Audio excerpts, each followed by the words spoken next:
5 years.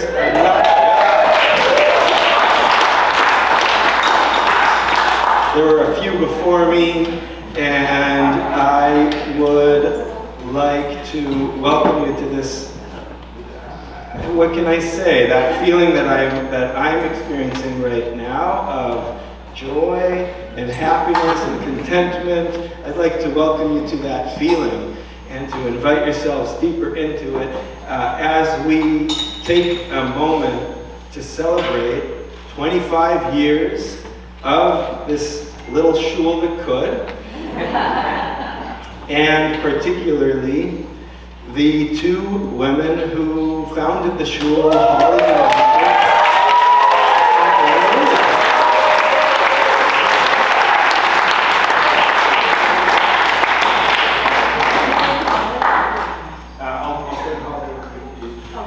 I'm being controlling. Ellen is being controlling because for those of you who don't know, for the first maybe 15 years of the shul, Ellen was the one controlling the stage, and she was the cantor. And tonight we get to go back in large part to a lot of the style and the melodies that kicked off the shul 25 years ago, which is very, very exciting. However, we're not only going to stay back there. We got people here from the early days. Right? Well, make some noise if you're from the very, very early days. Make some noise if you're from just the very early days. And the early days. And the medium days. And the today days.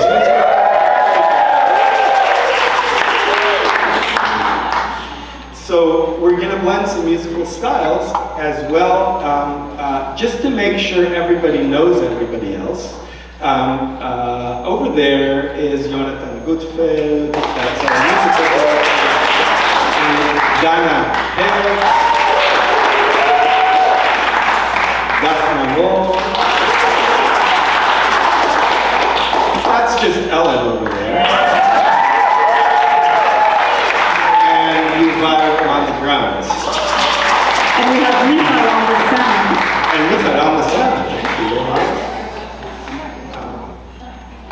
So we're going to light the candles shortly. What you can expect this evening is a kind of condensed Friday evening service with a lot of special things happening, followed by more special things happening. Yeah? And I guess what I'll say about these candles that we're lighting are two things. One is that Shabbat is an opportunity to come down from the chaos of the world and stop. And that stopping helps us notice what's actually going on, which is that we have this beautiful shul and these beautiful people who started it and who made it all happen with all of us. So that's what I invite us to do as we light the candles. And the other thing I'll say is about the two people who are going to light these candles for us.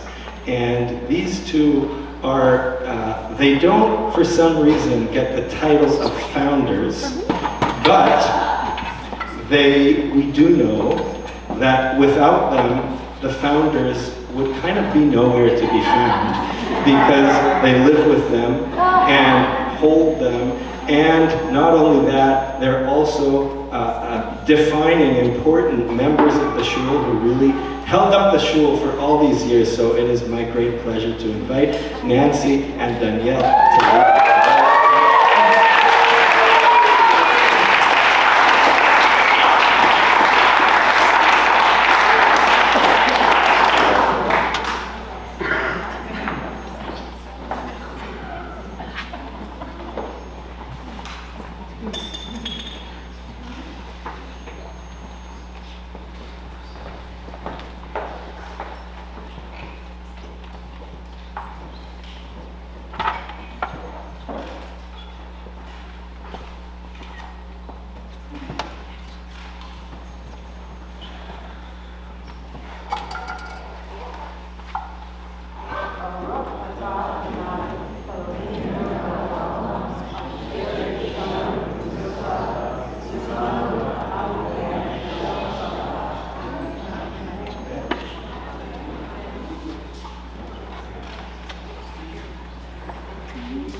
Shalom, everybody. I'm very excited to be here. I guess I am the newest of the ritual team who sits before you.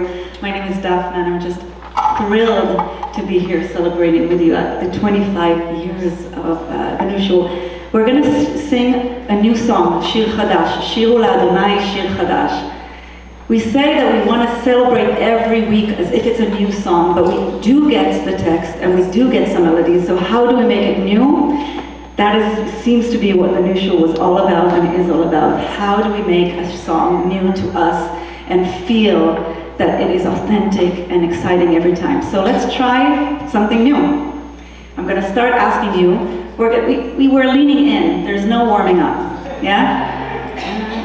Yuval, you know what? We're going to just... So Yuval is going to get our heartbeat to the right place.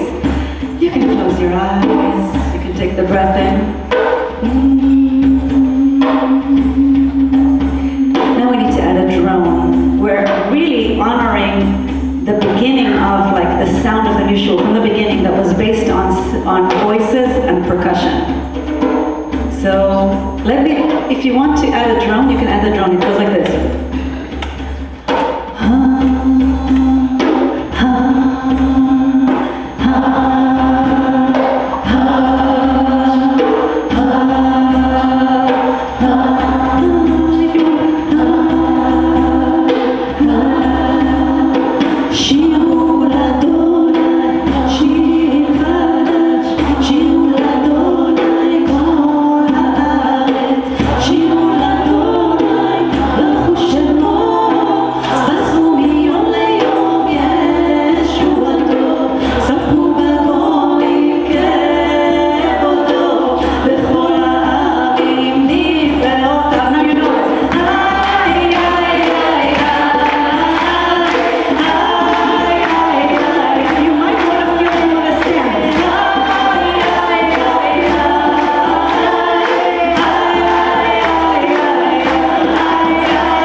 traditionally what happened at this moment in the service is the prayer Lecha Dodi, a mystical prayer of unity and love that invites what's called the Shabbat bride, the Shabbat bride.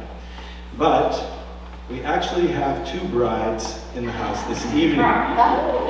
And therefore, I thought I would take this Lecha Dodi moment to give a little blessing to our two brides. So if I could get Holly, our bride, to sit next to the other bride over there.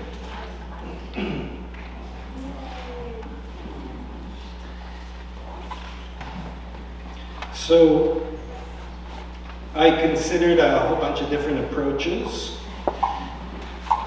for this blessing, for these words, because these are two truly multifaceted women. There's a lot of things we could start with and a lot of things we could end with.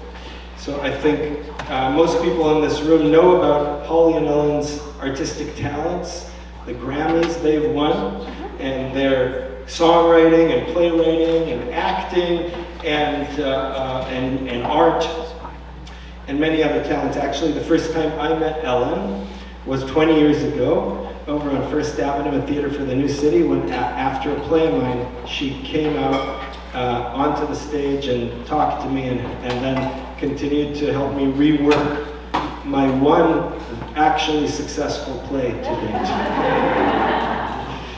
So that's one aspect, is the art, but there's another aspect, and this also is not necessarily the first one that jumps to mind when most people, I think about you guys, and that's your educators, your teachers, which I use that word in the very deep sense of the word teacher. You both have a unique Torah, I would say, that I haven't seen anywhere else. A really, truly unique teaching. And you both kind of exude it, whether you try to or not. It kind of comes out of you guys, and we all soak it up. At least that's what I've been doing. Since joining the shul a few years ago, both Holly and Ellen have shepherded me as I learned what I'm supposed to be doing here, as how to build and keep community, how to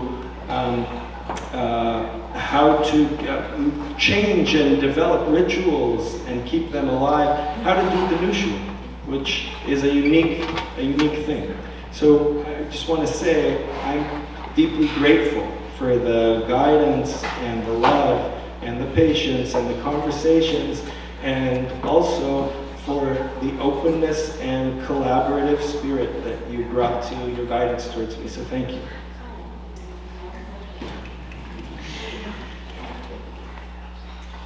But that's not what I want to talk about. Because I found myself thinking, what is the lesson of all the lessons that right now in this moment in the world we want to learn from Holly and from Ellen? And we're in this people where the Jewish people seem to have lost their way to a large extent, and there's a sense of dark times upon us. And so the aspect that I wanted to highlight this evening about you is activism, the type of activism that you do. And I use that word not in the traditional way people think of activists, that of going out into the streets, even though I know you do that too, and we're going to do it tomorrow. But the question is, as I understand it, the question is whether you accept reality or not. Whether you work to reshape reality. If when you envision a different version of who you are and a different version of the city you live in and the country you live in, whether at that moment you actually believe in yourself enough to do it, to do anything about it. Do you try to make it happen, or do you drop the dream? Which is what most of us do. Most of the time, we drop the dreams. We all have our moments of letting our despair get the better of us. And we all have a very complicated relationship with Judaism. Kind of a love-hate, right? Anybody here not have a love-hate relationship with Judaism? It's this deep part of who we are, but we're conflicted about it, right? And so, just like maybe every single person in this room, or maybe most, Holly and Ellen started their journey by checking out, 100 shuls or so, and they couldn't quite find the one they wanted. But unlike the rest of us, they had the vision, the audacity, and most importantly, the insanity to act.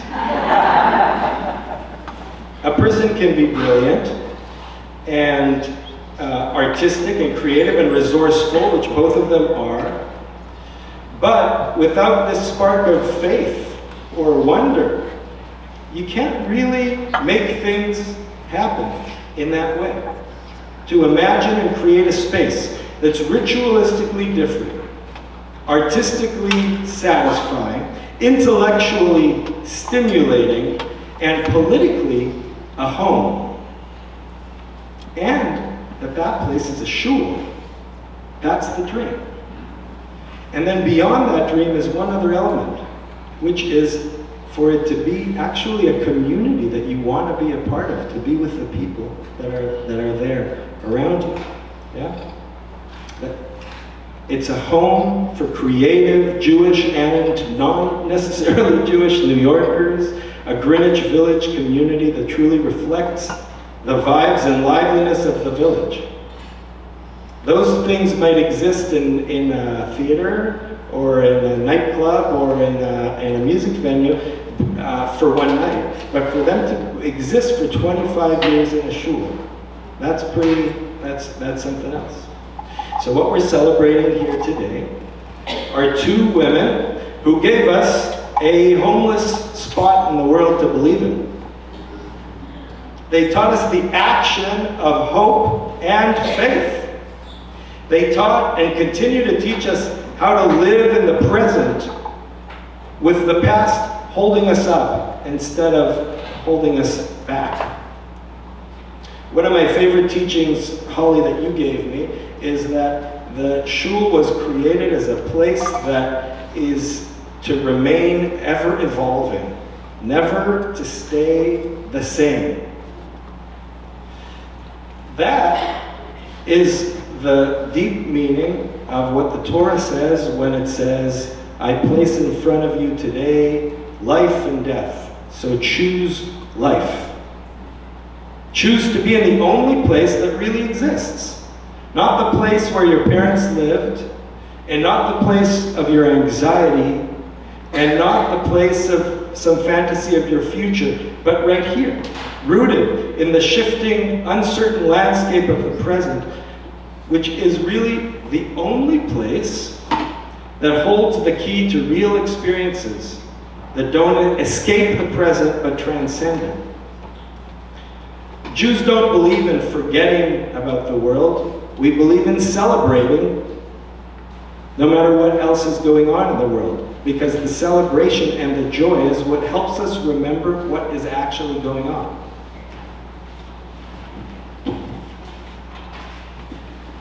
So, thank you, Ellen, and thank you, Holly, for giving so many of us a home where we can be ourselves in, where we can feel comfortable in our Jewish or non-Jewish skin, where we can play and question and change and sing, where we can actually like going to shul, where we can create long-lasting friendships, where we can experience the deeper meaning of being alive, where we can believe in creating a better, more loving, and more joyous world, and where we can know and teach our children that we don't have to accept the reality that we see out there, but we can actually believe in ourselves to such a degree that we build a new one right here in the midst of all of it. So todah, todah, todah, and I invite you all to say todah. And with that, I'd like to pass this mic over to these two to lead us in the Shehechianu.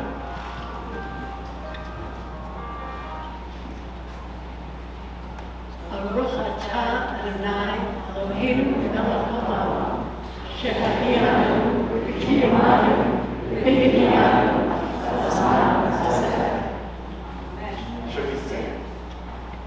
Baruch atah Adonai Eloheinu melech haolam, shehachianu v'hidyanu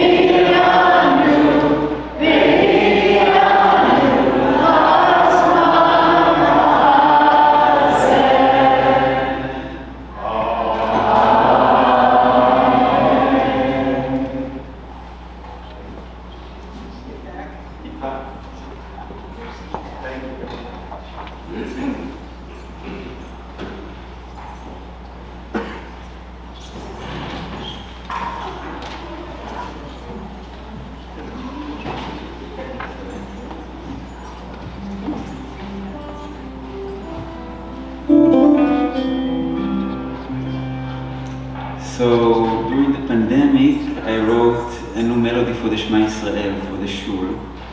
And Ellen sang a beautiful harmony on it, but we were never able to hear it because it was on Zoom. And I would sit in front of the computer and sing. It would sing through me this beautiful melody that called out a harmony. And this is the first time we're getting to do it together in person. Yeah, it's so wonderful.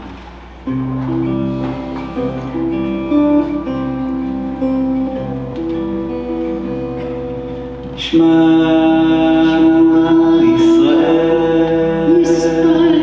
Adonai Eloheinu, Adonai Echad. Shema Yisrael,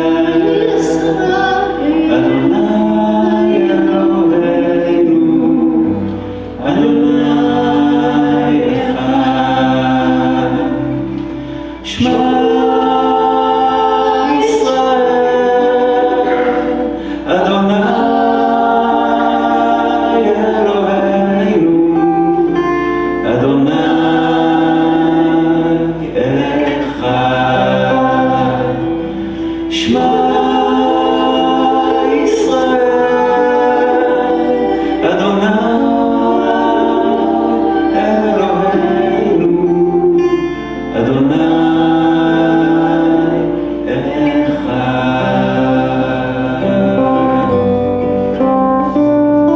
Baruch Shem Kevod, Shem Kevod Malchuto, לעולם ועד.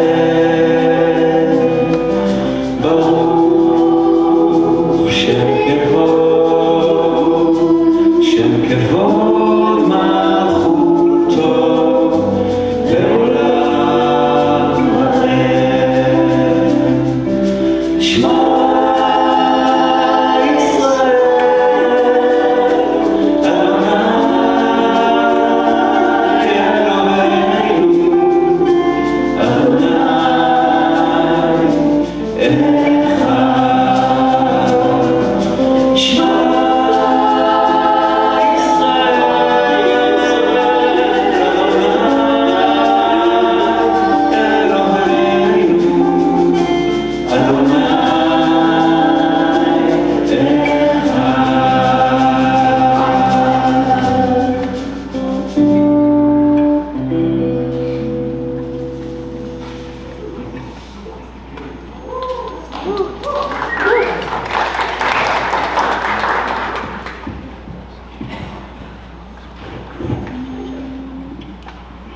We need a lot of peace. We need a lot of peace in this world. We need a lot of peace. We need a lot of peace. You want to say that with me a little bit? We need a lot of peace. We need a lot of peace. We need a lot of peace in this world. We need a lot of peace. We need a lot of peace. We need a lot of peace. We need some peace in this country. We need some peace in Israel. We need some peace in Gaza. We need some peace in Ukraine. We need some peace in our hearts. We need some peace in our hearts. We need some peace in our hearts. We need some peace in our hearts. We need some peace. So we're going to pray. Ufos aleinu sukat shlomecha. Spread over us the shelter of your peace.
We're going to take a quick moment to silence ourselves, and then we're going to end with one more prayer for peace.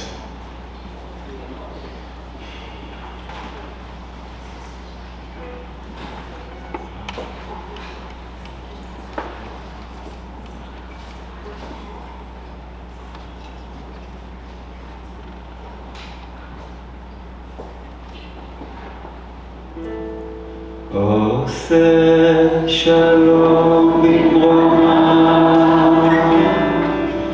הוא יעשה שלום עלינו, ועל כל ישראל, ואמרו אמן. יעשה שלום, יעשה שלום, שלום עלינו ועל כל ישראל. יעשה שלום, יעשה שלום, שלום עלינו ועל כל ישראל. יעשה שלום, יעשה שלום, שלום עלינו ועל כל ישראל. יעשה שלום, יעשה שלום, שלום עלינו ועל כל ישראל. יעשה שלום, יעשה שלום, שלום עלינו ועל כל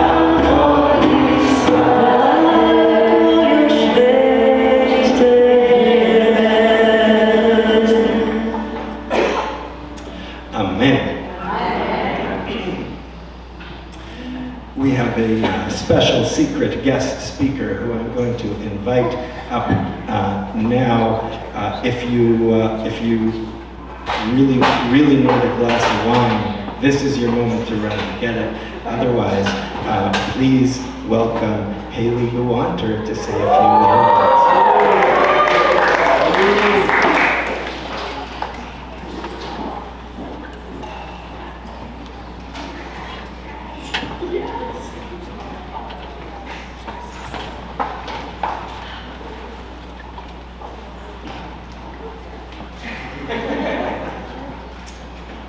At some point during my toddlerhood, my parents started their journey of shul shopping.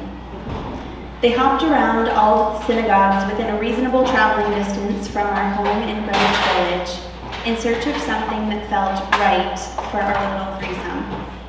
Now, I would imagine many Jewish families go through this same process when their kids are young, in search of Jewish community and a framework through which they could expose their kids to their culture. I also imagine that when most families finish shopping, they narrow down the list, choose the one that feels most right, and sign up. Not my mom's. They wanted to join a community in which they felt free to question, to dive deep intellectually, where they were encouraged to ask the big whys and not just sing songs or read prayers for the sake of it, without understanding what they were saying. They wanted to adapt them and understand them in ways that felt applicable to their lives, beliefs, and existences. They yearned for a Jewish community rich with artists, brimming with music, rhythm, empathy, and love. When they didn't find exactly that, Holly turned to Nan and said, "Well, I guess we'll just have to make it ourselves. How hard can it be?" And that's how it all began. Holly called my aunt, Ellen, pitched the idea to her, and Auntie dove in head first. She became the cantor, and she and Holly built from the ground up. Then Amy... Hi!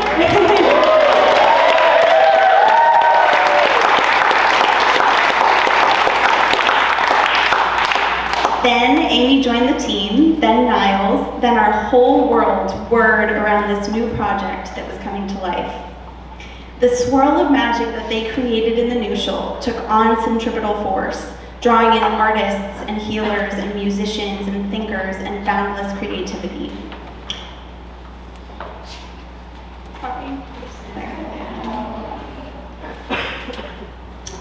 What I got was family. About 10 extra moms to add to my already very atypical 2, multiple extraordinary dads, and a whole gaggle of siblings who to this day are some of my very best friends. We giggled in the rafters and sang the Via Hafta with pride. We ate apples and honey, belly danced in our costumes at Purim, studied fastidiously for our bar and bat mitzvahs, and beamed on the bima when our respective turns came. The shul filled our childhoods with adventure and tradition and grounding and exploration. It was a home base for us where we knew our friends would be too, and where we felt safe and inspired to come into ourselves.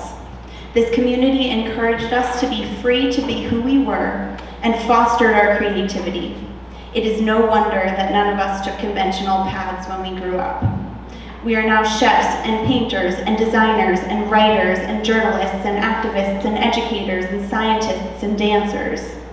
And as we're all finding partners and starting our next chapters together, so the cycle continues.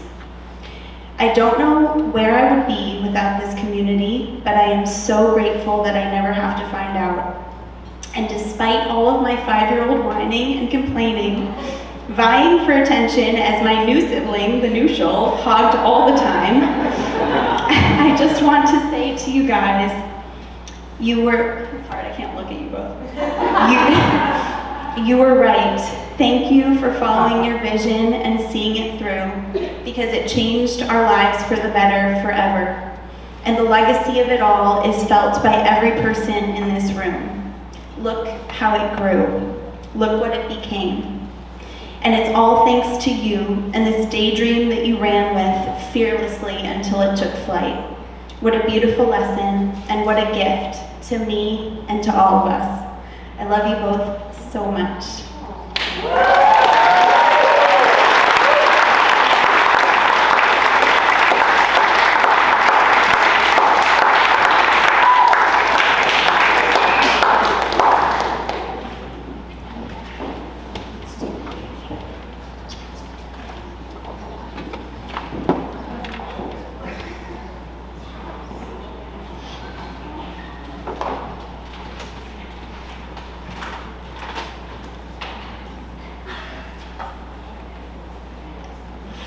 Thank you, Haley, for those beautiful words and for that precarious cup. We are, so at the 10th anniversary of the shul, the community made a film about the shul. And it was made by Max, who's here. Where's Max? There's Max, who did all the footage. And it was shot by Max and filmed by Maya and Adam. Where are Maya and Adam? There they are, Maya and Adam. Long time and we wanted to rewatch this film. Many of you have seen it, but we thought it would be worthwhile for a couple reasons. One is there's a lot of the old timers here, and it's going to be so fun to see because you know everybody. But also, we also wanted the new timers to kind of get a sense of where this came from. You'll see, the film kind of feels a little dated, and what that does, to me, is it speaks to how successful this venture that you guys went on was, because the innovation that you guys are going to see expressed in the film is now, you know, we are in a unique shul, but we're certainly not the only ones being creative Jews in New York City. So it's a beautiful testament to how successful and wonderful and inspiring this shul has been. So, Michal, are we ready? It was a crazy thing to do. Yeah, it was beyond a leap of faith. I don't think we realized that we were leaping. If we knew what we were getting into, I'm sure we never would have done it. People don't start synagogues in Manhattan. You know, 21st century.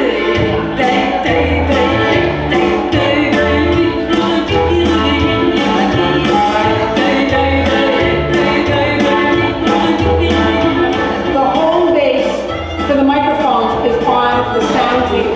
we've worked together for so many years in theater and in performance and putting on cabaret shows and as folk singers way, way, way back. And we basically put a mailing list together, we'd get a venue, we'd put a show together. Hollywood Parade, the graphics. Ellen would stand up and sing.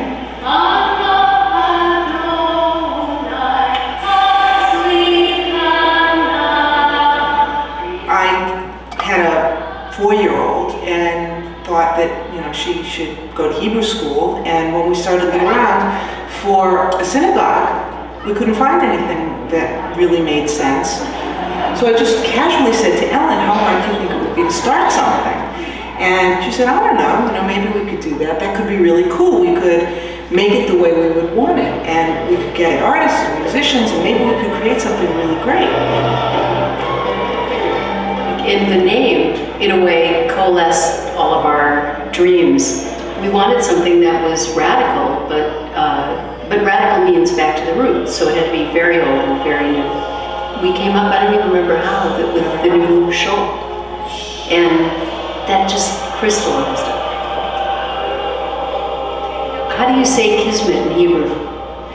That was Basher. That was Finding Niles. We formed it, we created it. I got 2 separate calls connecting Niles to us. And then I had a long conversation, and we just seemed to be so much in sync. And I went back to the group and I said, I think we found our rabbi. I think when you walk into the new shul, let's take a service for example, you will immediately feel the Talmudic principle of Ba'asher Husham, meeting people where they are. Shabbat Shalom. And so we are a community that welcomes everybody. Whether you're in jeans and a t-shirt or whether you're an atheist, you'll know right off the bat that you are welcome and we want you. And we encourage searching and seeking and questioning. That's very much a fabric of who we are and what we want to be. Some of the things that we've done over the last decade that I think have been so amazing have been wonderful, multifaceted, intergenerational, and interactive holiday events, like the Sukkot Rain Dance.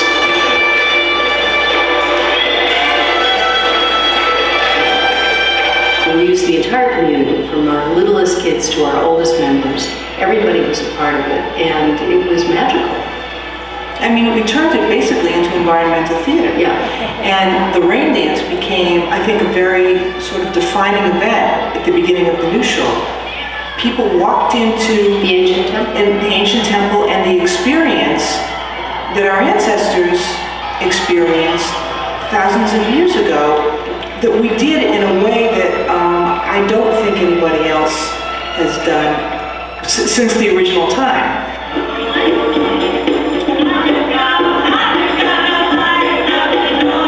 Have done Hanukkah in Washington Square Park, where we've created an abstract light sculpture instead of a traditional Hanukkah menorah. Simchat Torah celebration, where we unravel the entire Torah, and at the end the kids play a little game with me called Stump the Rabbi.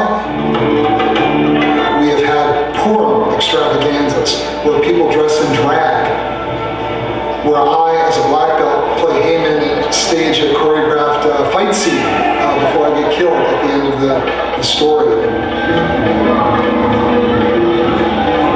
We are going to briefly just say Kiddush. We've done events at bars on Hudson Street. We've gone on peace marches and demonstrations to Washington, D.C. to protest policies related to Darfur.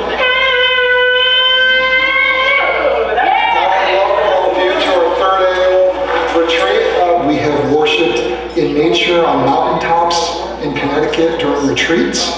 We've studied Torah in the middle of the forests. And we've gone out on those same retreats and practiced Hasidic rituals of self-empowerment. So I think we've done a lot of very innovative, out-of-the-box, and yet traditional events over the years that I think have really made us a community that has a reputation much bigger than its size. The very first time I knew we were a show, I think, I suspected it. We felt like something was happening, but it was the first high holidays.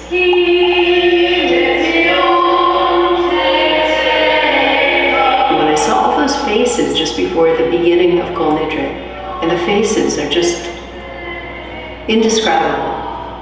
That was when I knew we were a community. The thing that really got me, I think, was the first bar mitzvah. Please rise. All of a sudden you realize what you've done. I mean, here were these kids coming of age, and we were the ones who were facilitating that and welcoming them into a Jewish community that was unlike any other. The Neutral Bar Bat Mitzvah program is essential to the neutral community. It's the core of who we are, and each and every one, we've had over 118 bar bat mitzvahs, the child has transformed. I have watched them truly accept this commandment of becoming an adult and becoming the newest member of the neutral community. And our goal then is to keep them connected, to find ways to engage them and let them know that we need them just as much as they need us. When the new shul first started, we thought if we could teach these children a living language, that Judaism would come alive to them, through culture, through food. Then, for the Bible stories and for history, instead of just having it book-based, we made it project-based. So they were putting on plays. They were taking biblical characters and nominating them for Emmy Awards. And they were able to connect to Judaism in a great way. And what I found happened is the children were schlepping their parents to shul. The children are schlepping them to the class dinner, and then parents were connecting to Judaism through them. You know, in a way, you're serving as a role model for everybody else here. After their bar mitzvah, they are now enrolled in 2 programs. The first is Rap with the Rabbis. That's hanging out with the rabbis and having current Jewish topics. Who were Jewish victims? Jews? Who? And then there's also a program that grew out of it, which is the Holocaust Social Action Program. And the concept of that was to try to connect our kids to Holocaust survivors. And that's brought these teens together in a special way that I never thought we would be able to do. They come on their own and have been able to stay connected. We're at an interesting point in the life of this community.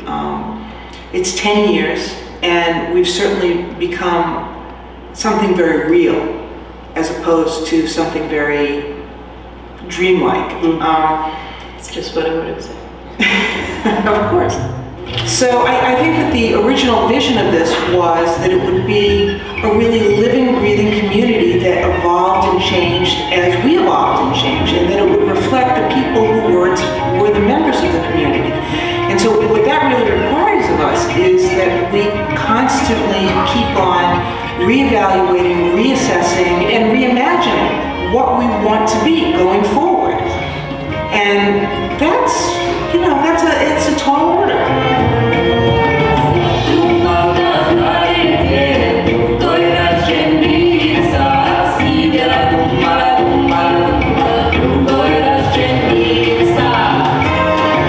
I think what the new shul does is find a way to make Judaism relevant, important, valuable for the members of the community in ways that is daring and challenging.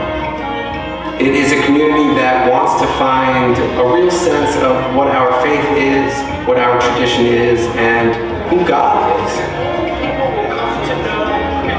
The new shul community wants to embrace the spirituality. They want to get at it. They don't want to be passive.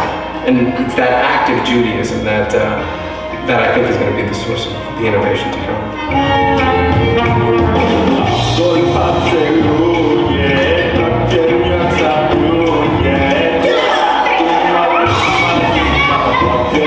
Originally, when we first started this, I know what was on most of our minds, the original core was our kids' bar and bat mitzvahs. And as the years have gone by, our kids are now growing up and they're going off to college, and hopefully, not too soon, but hopefully we'll be having weddings. So now what I think about is I want to make sure that the new shul is still around for So we can dance at these weddings. at the weddings of these kids who we've watched grow up, and then I guess they'll have kids, and hopefully those kids will have bar and bat mitzvahs, so one day we'll be at our grandchildren's simchas. Aloha. Incredible thought.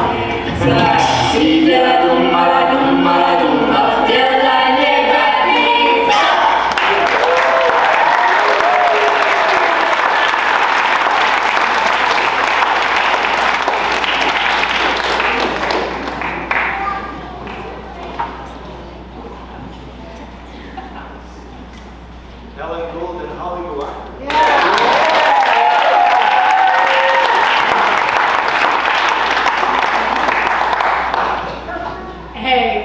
just, yeah, it feels like a wedding. First, and I know I speak for Holly here as well, we want to thank you, Misha, and Susan, and Itmar, and our magnificent musical messengers, and everyone who has worked so tirelessly with such love, and this, to make this an extraordinary gathering, and to all of you who are here, so many of you who have come from so far away to just create this extraordinary moment. I have a special word for Misha. Misha, I've known you since you were in your 20s, and you're 5 years ago, right? And like you said, I met you after backstage. I'd come to see a play you had done, wonderful play, and you were in it too. And you asked me at that time to read the play and give you some feedback. And that began a back and forth, during which time I fell in love with you. I just, you know, you would have been my ideal art son. And you know, it would have been just extraordinary if you'd been mine, and now you are. And you're all of ours.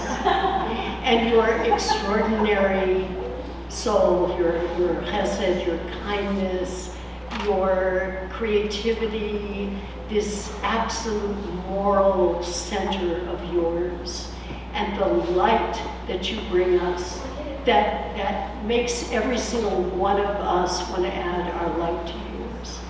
Thank you, Misha. Thank you. Thank you.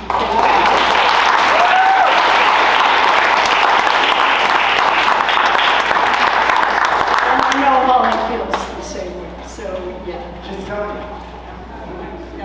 Okay, they got their own. I accept it. The best things that happen are often unexpected. One of my favorite quotes of all time is from Rabbi Abraham Joshua Heschel, who said, "The holiest time of all is when the heart surprises the mind." Well, when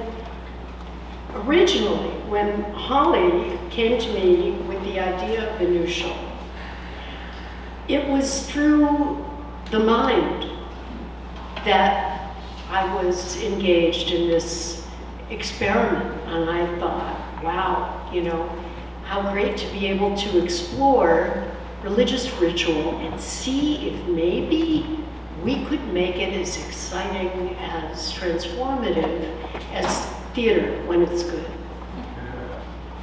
Well, as Holly and I began our wandering in the desert of unknown possibility, something unexpected happened. Trying to make good theater not only turned us into a company of spiritual actors, no longer passive participants waiting for a rabbi and cantor to entertain or bore us. It made us a community. The new shul became ours. It became everybody's ours. I remember the end of the first High Holidays at BCS that I was referring to in the film. It stays with me, it lives in me. When all of our kids joyfully followed our personal Pied Piper, Amy Eichenwald Golding, who loved each and every one of those children as if they were her own, to sit on the floor at the front, circled by the adults who were now standing, surrounding them like an embrace. All eyes on Holly with her lips near the raised shofar that would sing the Tekiah Gedolah. All waiting, longing to hear the shared hope she was about to liberate.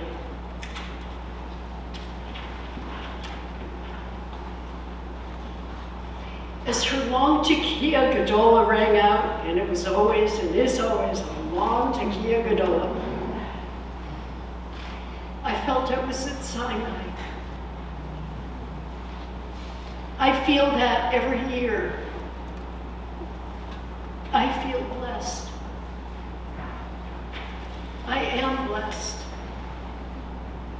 I'm blessed by all of you. I'm blessed by everyone who continues creating this community.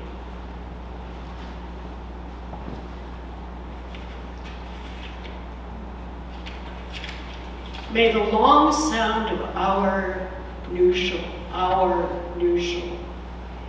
be for a blessing.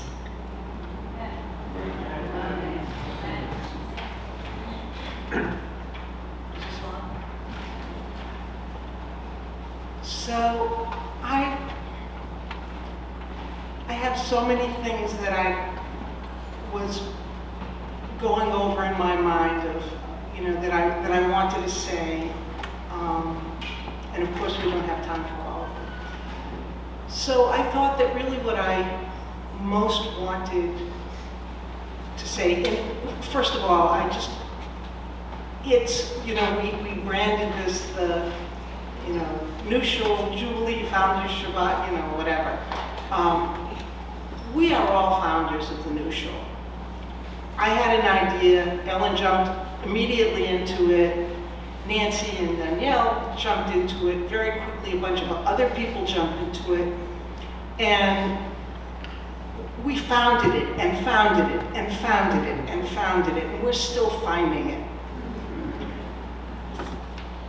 But what I want to say is, this all, we sit 25 years in, and it's all very, Vaseline on the lens. It was a lot of work. It was a lot of work. It was, exhilarating when things went well. It was depressing and oppressive and infuriating when we were struggling with things. But this did not just happen, and it was not just me and Ellen and Niles and Amy. It was everybody pretty much who belonged to the show. The VOD was a self-selected group who, I'm not going to start mentioning names because I will forget, really important contributors to the VOD over the years. We worked like dogs to make this, and we were rewarded for our efforts. What we got back in dividends was this unbelievable community. And I don't know how many of you are familiar with the book or the movie Bowling Alone, but it's this guy Putnam wrote this book about how one of the really bad things that's happened to American society is the dissolution of organizations, clubs, churches, synagogues, bowling leagues, and how there's a direct correlation between people's social and emotional and spiritual and physical well-being and how much they participate in community and build community. And over the years, this community has given us an opportunity to get together and create, art exhibits, to create, a platform for social action, we can put out the call and people will come and participate and make things happen because we're a community. And what I wanted to share with everybody was my hope that to the new members and to the next generation, my daughter, Michelle Henry, I don't know who else is here. Cody and Margaret and Elliot and Kayla, and who am I leaving out? I'm sure Avia. Yeah. All of you, it's here. It is our legacy. We give it to you. We gift it to you to take and do with it what you will, but don't let it go. It may take some effort to keep it going, but it will be there, it will serve you, it will be a resource for you and for your children, and a way for you to participate with each other and never feel alone. So that's my wish, and I just love you all and thank you all. And what we were hoping we would do is invite anybody who has any questions or anybody who wants to share a memory or a thought or anything to just, the floor is open.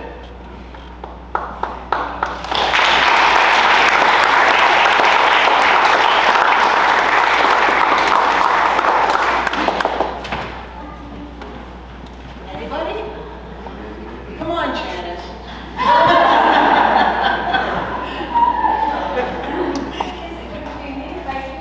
No, I wouldn't. I mean, I've lived through every single moment of all of this with you from the very beginning when you first invited us in. And Haley, what you said was so incredible.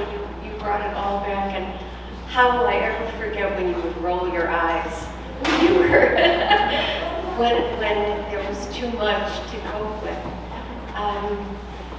You know, I can't stop reliving in my own mind all of the moments that I shared with all of you at the center of Judson Church when Holly was in the middle of everything with everyone around, and what it meant to us and what it gave to us, and how I was able to raise my daughter because of you, with you, for you. Amy, I said to you the minute I saw you, I couldn't have done this without you. I remember the very first day you came in and presented yourself to us at PCS, and I could see you standing there talking to us. It's all completely unforgettable. It's all completely an integral part of my heart and my soul, and what I was able to give to my daughter that I didn't have, and it was so important to me. So thank you all for sharing everything, every minute that we got to be together. There's just so many memories with Maya, bringing Maya here, and that incredible film you shared today. And Niles teaching us about Hid by the Duke, will I ever forget it? Being out in the field, and he said, he taught us how to talk to God. And I mean, it all came here. So I love you. I love you so much.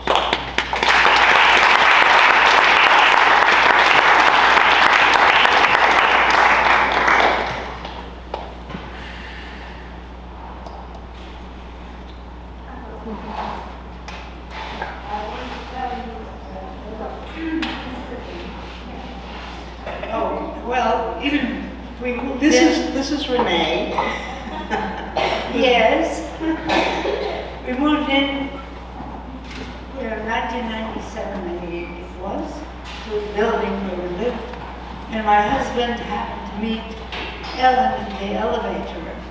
And she said to him, "We are creating a new show, what do you think? But we're interested in creating people." And he said, "I am." So it was at the beginning, and I'm really grateful we both are, both Holly and Ellen, for all the wonderful times that we've had here. And God bless you.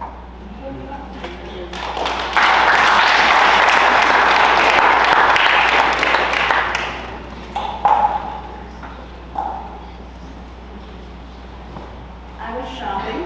I don't like to shop, but I wanted my daughter to have an education in Judaism, and I looked around and I didn't see anything, I didn't feel anything that I could feel comfortable in, that I belonged to.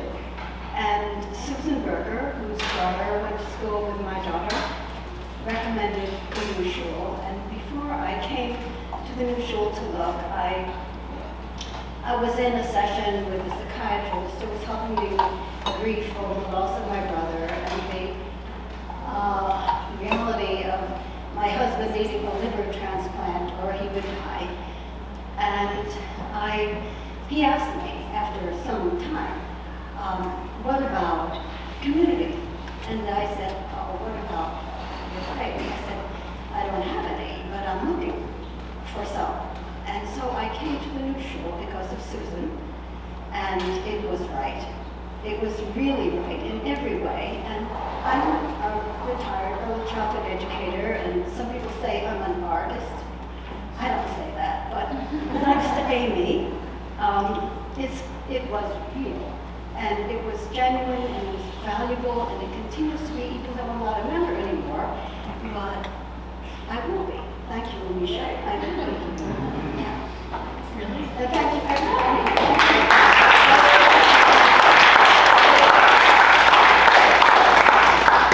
I'm Amy.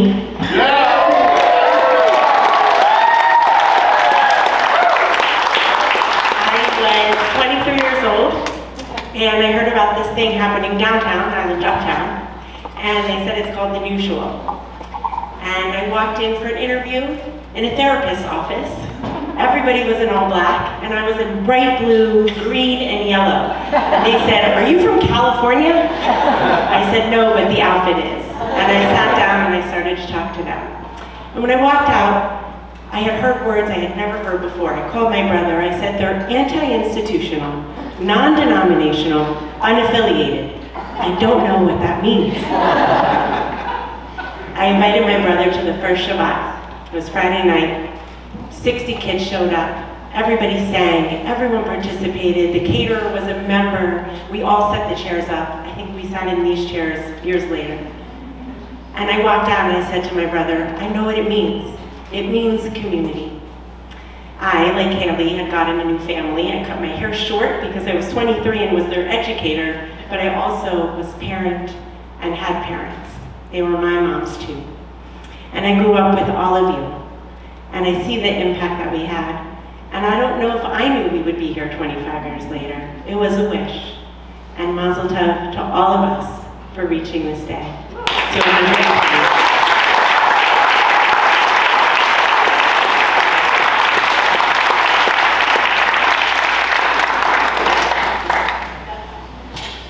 So So I want to just say I'm very grateful, Holly, for not having a hierarchical organization. I think my relationship to Judaism suffered terribly for that, and I left. And I've had an on and off relationship with the shul, but my kids grew up here. They learned from Amy, and I love the fact that we were welcome. Our first event was Purim Spiel at Judson Church. And I was like, yes, this is for me, you know. Vashti was in drag, and everybody was in costume and singing, and there were no chairs. We had tables with grapes and food, you know. So, and I think my husband felt, this is Bruce, that he felt comfortable and welcomed, and we knew a bunch of people, because we had an inter-family, that's what I call it, of religion, yes. So I'm very grateful that you've resisted all these years that kind of hierarchy, and that's why we're all part of this together.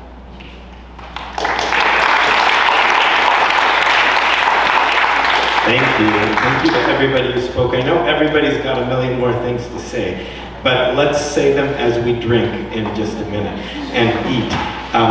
We have one more very special blessing coming to us from Zach Fredman, the previous rabbi at the shul, who was the rabbi at the shul for 10 years, and he's repping the other two rabbis, Niles and Dan, and he sent us this beautiful message to hear.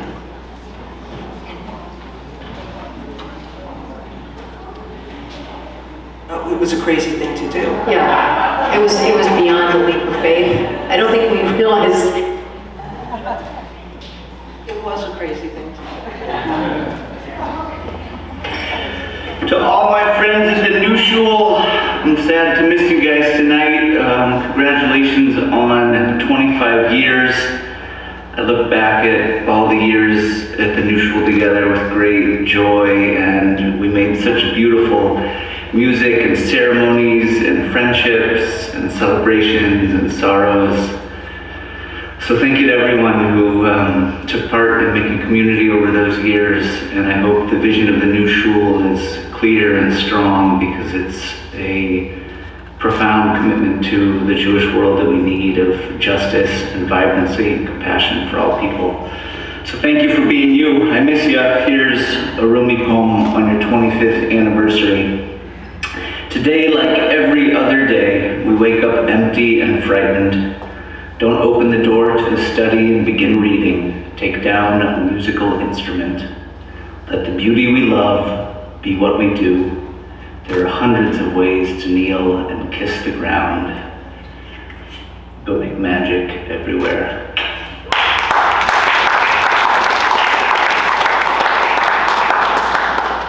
Thank you to Zach.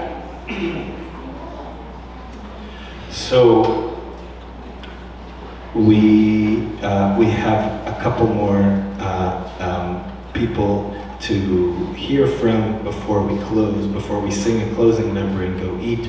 I'd like to invite Maya Wexler to say a word or two.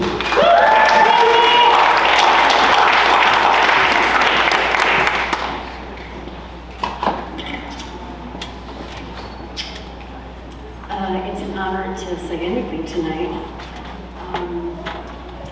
Love you guys. It's been a privilege to be part of this community for, I don't know, 24 years. Right.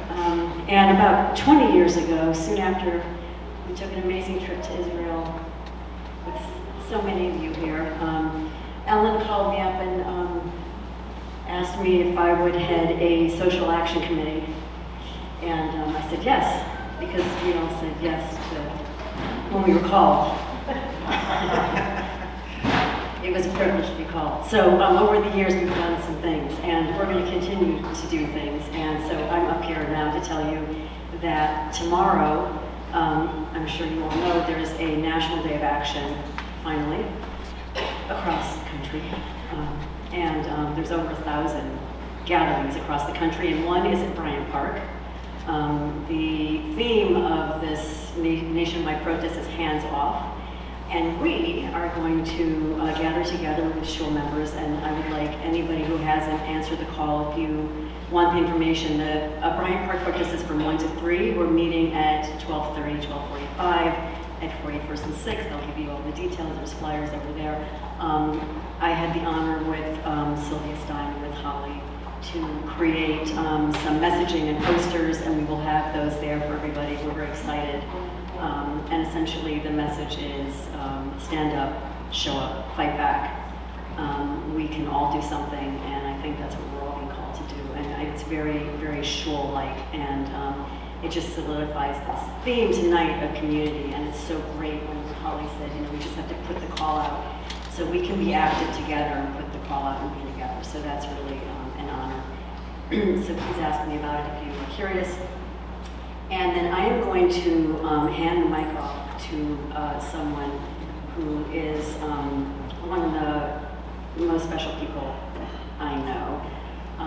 She grew up in the shul, and like her dear friend Haley Gwanter, she is a stellar person, and that is Michelle Moses.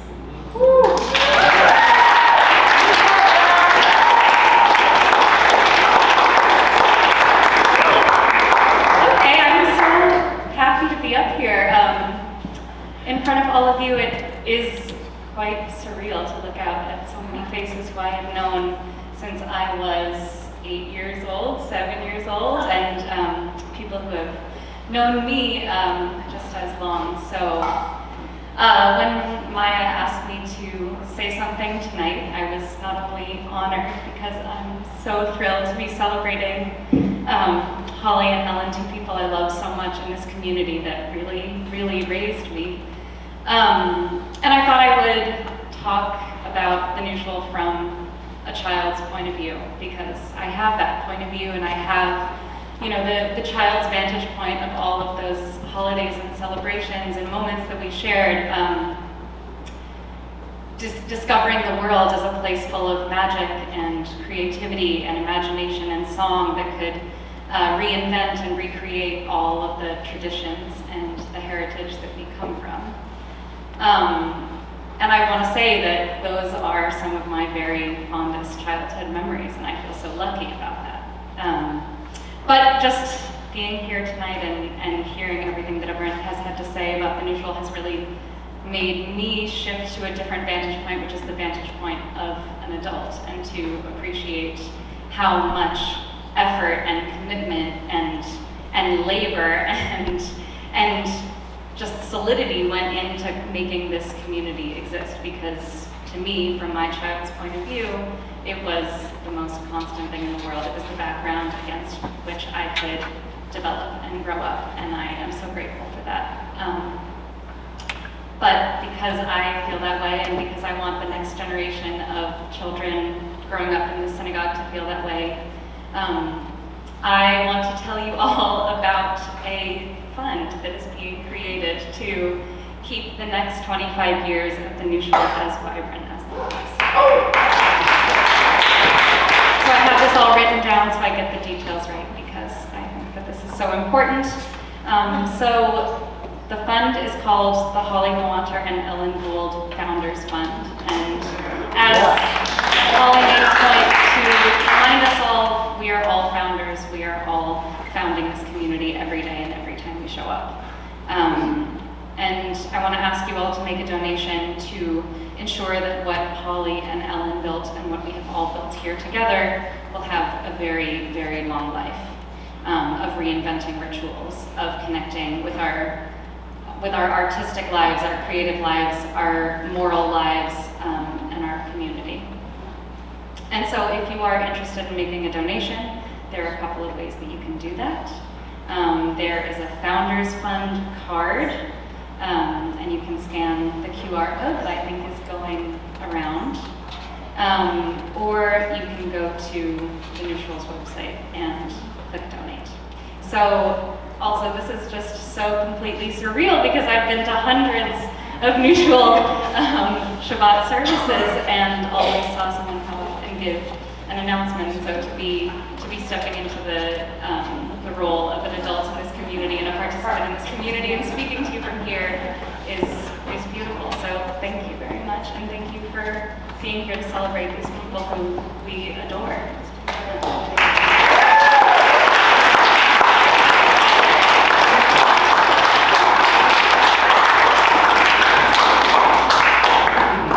Thank you. We're going to take a moment to connect with those who are no longer with us. We're going to say the Mourners Kaddish. I invite you all to please rise. And I invite you to bring into your hearts and minds and consciousness those who've lost this past year, those who were here over the 25 years, and anyone who you wish were here with you right now. We say the words of the Mourners Kaddish together. יתגדל ויתקדש שמי רבה, בעלמא תברח חירותי וימליך מלכותי, בחייכון וביומכון ובחיי דכל בית ישראל, בעגלה ובזמן קריב ואמרו אמן. יהא שמי רבה מבורך לעולם ולעולמי עלמיה. יתברך וישתבח ויתפאר ויתרומם ויתנשא ויתהדר ויתעלה ויתהלל שמי לקודשה בריחו לעילה מן כל ברכתה ושירתה תושבחתה ונחמתה דאמירת בעלמה ואמרו אמן.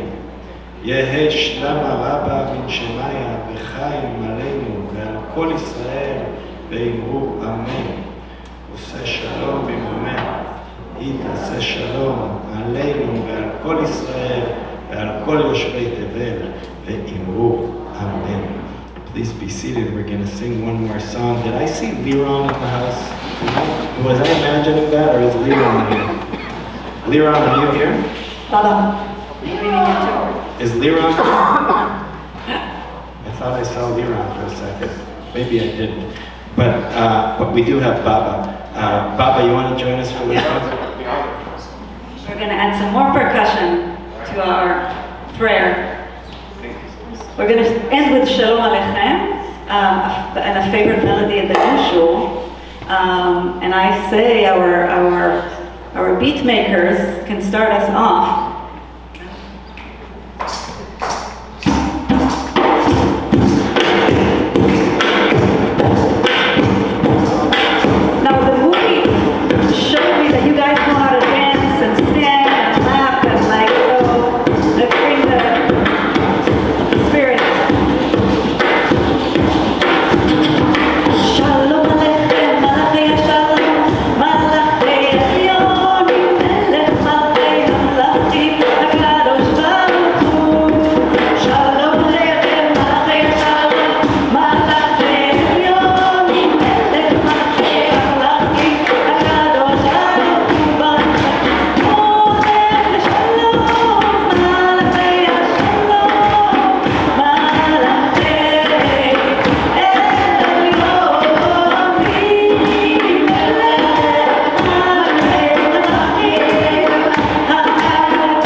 You guys, that group is doing the Motzi, and Judy Miner, our VOD president for the Kiddush.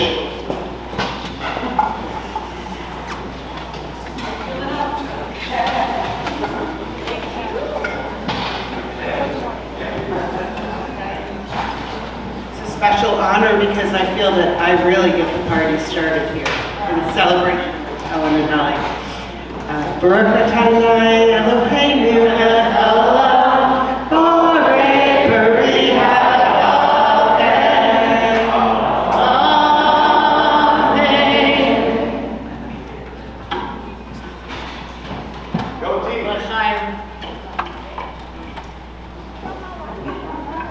Go for it, guys. Oh.